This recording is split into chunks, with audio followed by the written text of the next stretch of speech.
Sanabana Kanglu Maselgi Marakta Lairamba Muknabasing Hantanba Ngamle, Assam Rifles na Sinduna, New Kaitel Manbida Meitei Kuki Puna Football Sanaminakre.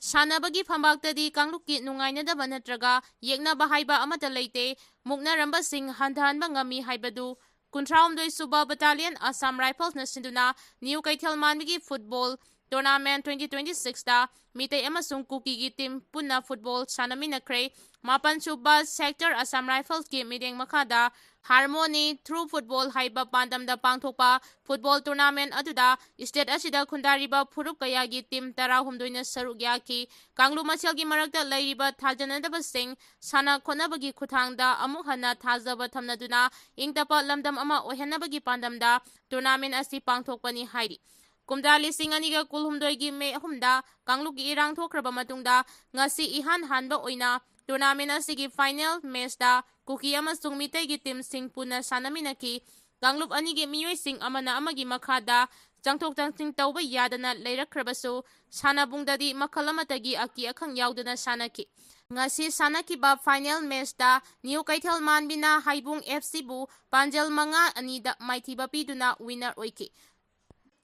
Thoidok hendokna pukning chingsinba yaba thawong ama haiba taragadi chahi ahum rom hana sunabagi thodok thokduna thokiba Kanglup anigi Mioi sing punna phaminaraga football match yengkibaduni pungja kharadi football masana na maram oiraga Kanglup anigi nungsinadaba wakhalon pumnamak kautthokhanki tournament asida saruk yabagi matangda Kanglup anigi sanaroi singna harauba phongdokhibaga loinana Sanabagi Kuthangda, Manadaba Wakhalon Pumnamak Pokhanba Ngamlagani Haina Phongdoki. Football tournament adugi sarugam oina, Kanglup anigi Mioi singna tongan ba cultural event kaya supangthoki, Natki Fizol Chetuna Masamasagi Oiba, Natki Jagoi Saduna Harau Tayamba Phongdoki.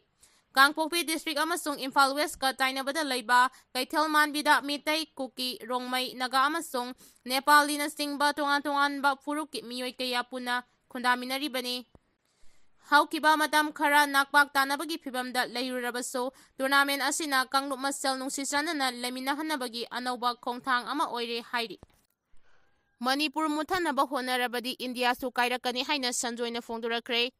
India lengangna Manipur muthanaba honarabadi India su kairakani haibasi India lengangna khangpham thoi haina amukogi president Sanjoy Shorok haibamna phongdorakre. Ngarang Kwakaithel akamlakai dalaiba All Manipur United Club Organization amuko office ki public hall da pangthokiba organization asigi kuntraga humdoi suba mapok numit ki thoramda wafamasi phongdokibani boidei leimarol mairapaibi apunba Manipur gi president Sorai Sam Memsa amadi amukogi maru oiba Mioi kayana sarugyaduna pangthokiba thoram aduda amukogi phiral chingkhatuna laikhidraba organization asigi lusingba singi mafamda haikat lekat tamduna ikai khumnabasu utki amukogi president Sanjoy Shorok khaibamna makhatana phongdokibada Indiana mikha ponduna leidingai matamda changni phiniduna hingkiba adugi matau aduna Indiana ningkha tamlaba matamdagi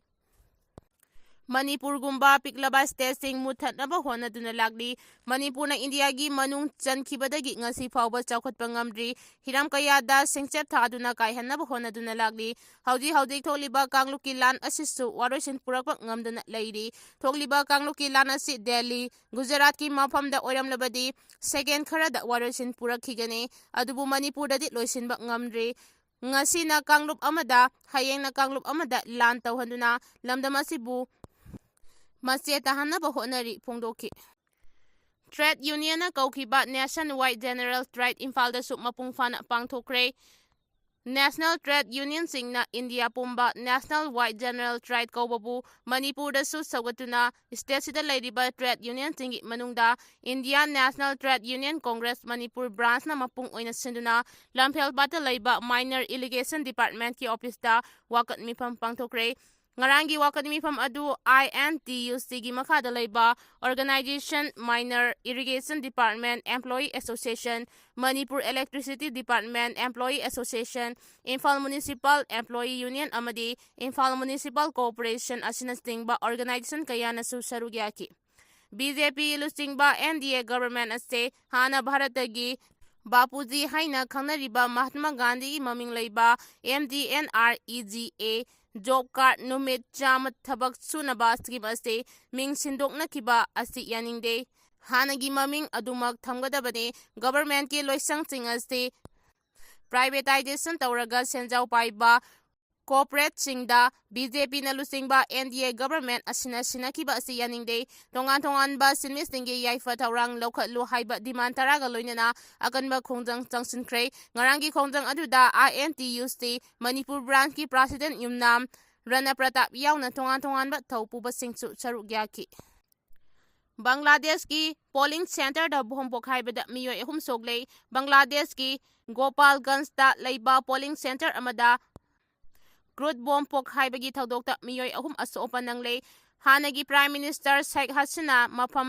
ꯂꯧꯊꯣꯛꯈ꯭ꯔꯕ ꯃꯇꯨꯡꯗ ꯑꯅꯧꯕ ꯂꯩꯉꯥꯛ ꯁꯦꯝꯅꯅꯕ ꯄꯥꯔꯂꯤꯌꯥꯃꯦꯟꯠꯀꯤ ꯃꯤꯈꯜ ꯄꯥꯡꯊꯣꯛꯄꯗ ꯂꯩꯕꯥꯛ ꯑꯁꯤꯒꯤ ꯇꯣꯉꯥꯟ-ꯇꯣꯉꯥꯟꯕ ꯃꯐꯝꯁꯤꯡꯗ ꯄꯥꯝꯗꯕ ꯊꯧꯗꯣꯛ ꯊꯣꯛꯄꯒꯤ ꯔꯤꯄꯣꯔꯠ ꯀꯌꯥ ꯐꯪꯕ ꯉꯝꯈꯤ꯫ ꯀꯟꯁꯇꯤꯇ꯭ꯌꯨꯑꯦꯟꯁꯤ 299ꯒꯤ ꯃꯤꯍꯨꯠꯁꯤꯡ ꯈꯟꯅꯅꯕ ꯉꯔꯥꯡ ꯑꯌꯨꯛ ꯑꯉꯟꯕꯗꯒꯤ ꯍꯧꯅ ꯃꯁꯤꯡ ꯌꯥꯝꯂꯕ ꯃꯤꯌꯥꯝꯅ ꯚꯣꯠ ꯊꯥꯗꯕ ꯊꯦꯡꯅꯔꯛꯈꯤ꯫ ꯄꯣꯂꯤꯡ ꯁꯦꯟꯇꯔ ꯈꯔꯗ ꯍꯤꯡꯁꯥꯒꯤ ꯊꯧꯗꯣꯛ ꯊꯣꯔꯛꯄꯒ ꯂꯣꯏꯅꯅ ꯒꯣꯄꯥꯜꯒꯟꯖꯗ ꯏꯈꯪ ꯈꯪꯍꯧꯗꯅ ꯀ꯭ꯔꯨꯗ ꯕꯣꯝ ꯑꯃ ꯄꯣꯈꯥꯏꯔꯛꯄꯗꯒꯤ ꯑꯉꯥꯡ ꯑꯃ ꯌꯥꯎꯅ ꯃꯤꯑꯣꯏ 3 ꯑꯁꯣꯛ-ꯑꯄꯟ ꯅꯪꯈꯤ꯫ ꯁꯤꯇꯤ ꯑꯗꯨꯒꯤ ꯑꯇꯣꯞꯄ ꯃꯐꯝ ꯑꯃꯗꯁꯨ ꯕꯣꯝ ꯄꯣꯈꯥꯏꯕꯒꯤ ꯊꯧꯗꯣꯛ ꯊꯣꯛꯈꯤ꯫ ꯑꯗꯨꯝ ꯑꯣꯏꯅꯃꯛ ꯃꯤꯌꯥꯝꯅ ꯃꯈꯥ ꯇꯥꯅ ꯚꯣꯠ ꯊꯥꯗꯅꯈꯤ꯫ ꯁꯦꯀ꯭ꯌꯨꯔꯤꯇꯤ ꯐꯣꯔꯁꯦꯁꯅ ꯈꯨꯗꯣꯡꯊꯤꯕ ꯊꯣꯛꯄ ꯌꯥꯏ ꯍꯥꯏꯅ ꯆꯤꯡꯅꯕ ꯃꯐꯝꯁꯤꯡꯗ ꯑꯀꯟꯕ ꯆꯦꯛꯁꯤꯟ ꯊꯧꯔꯥꯡ ꯂꯧꯈꯠꯈꯤ꯫ ꯑꯊꯤꯡꯕ ꯍꯟꯗꯣꯛꯇ꯭ꯔꯕꯗꯤ ꯐꯣꯔꯦꯁꯠ ꯁ꯭ꯇꯥꯐ ꯆꯪꯕ ꯊꯤꯡꯕꯒꯤ ꯈꯣꯡꯖꯪ ꯆꯪꯁꯤꯜꯂꯒꯅꯤ꯫ ꯆꯌꯣꯜ ꯑꯃꯒꯤ ꯃꯅꯨꯡꯗ ꯐꯣꯔꯦꯁꯠ ꯗꯤꯄꯥꯔꯠꯃꯦꯟꯠꯅ ꯋꯥꯈꯥ ꯂꯩꯃꯁꯤꯡꯗ ꯁꯥꯔꯤꯕ ꯋꯥꯇꯔ ꯁꯄ꯭ꯂꯥꯏ ꯁ꯭ꯀꯤꯝꯗ ꯑꯊꯤꯡꯕ ꯄꯤꯕꯒꯤ ꯐꯤꯔꯦꯞ ꯍꯟꯗꯣꯛꯇ꯭ꯔꯕꯗꯤ ꯋꯥꯈꯥꯗ ꯐꯣꯔꯦꯁꯠ ꯗꯤꯄꯥꯔꯠꯃꯦꯟꯠ ꯆꯪꯕ ꯊꯤꯡꯕꯒꯤ ꯈꯣꯡꯖꯪ ꯆꯪꯁꯤꯜꯂꯒꯅꯤ ꯍꯥꯏꯅ ꯋꯥꯈꯥꯒꯤ ꯈꯨꯟꯖꯥꯁꯤꯡꯅ ꯐꯣꯡꯗꯣꯔꯛꯈ꯭ꯔꯦ꯫ ꯋꯥꯈꯥ ꯈꯨꯟꯖꯥꯁꯤꯡꯅ ꯁꯤꯟꯗꯨꯅ ꯋꯥꯈꯥ ꯀꯝꯃ꯭ꯌꯨꯅꯤꯇꯤ ꯍꯣꯜꯗ ꯄꯥꯡꯊꯣꯛꯈꯤꯕ ꯋꯥꯀꯠ ꯃꯤꯐꯝꯗ ꯈꯨꯟꯖꯥꯁꯤꯡꯅ ꯋꯥꯐꯝ ꯑꯁꯤ ꯐꯣꯡꯗꯣꯛꯈꯤꯕꯅꯤ꯫ ꯋꯥꯀꯠ ꯃꯤꯐꯝꯗ ꯁꯔꯨꯛ ꯌꯥꯈꯤꯕꯁꯤꯡꯅ ꯐꯣꯔꯦꯁꯠ ꯀ꯭ꯂꯤꯌꯥꯔꯦꯟꯁꯇ ꯃꯇꯝ ꯁꯥꯡꯅ ꯂꯧꯒꯅꯨ, ꯋꯥꯈꯥ ꯈꯨꯟꯖꯥꯁꯤꯡꯗ ꯑꯊꯨꯕꯗ ꯏꯁꯤꯡ ꯄꯤꯊꯣꯛꯄꯤꯌꯨ,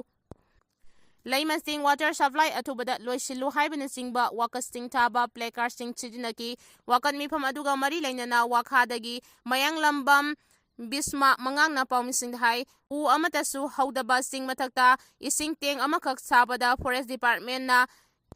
ꯌꯦꯠꯂꯛꯄꯁꯤ ꯈꯨꯟꯖꯥꯁꯤꯡꯅ ꯋꯥꯔꯧꯔꯦ꯫ ꯋꯥꯈꯥ ꯈꯨꯟꯖꯥꯁꯤꯡꯅ ꯀꯟꯇ꯭ꯔꯣꯜ ꯇꯧꯗꯨꯅ ꯅꯣꯡꯃꯥꯏ ꯆꯤꯡꯒꯤ ꯆꯤꯡꯃꯥꯏ ꯑꯆꯧꯕ ꯑꯃ ꯎꯃꯪ ꯐꯖꯅ ꯁꯦꯝꯒꯠꯂꯤ꯫ ꯍꯥꯏꯔꯤꯕ ꯎꯃꯪ ꯑꯁꯤ ꯁꯦꯝꯒꯠꯄꯗ ꯐꯣꯔꯦꯁꯠ ꯗꯤꯄꯥꯔꯠꯃꯦꯟꯠꯀꯤ ꯁ꯭ꯇꯥꯐ ꯑꯃ ꯐꯥꯎꯕ ꯁꯔꯨꯛ ꯌꯥꯈꯤꯕ ꯅꯠꯇꯦ ꯍꯥꯏꯈꯤ꯫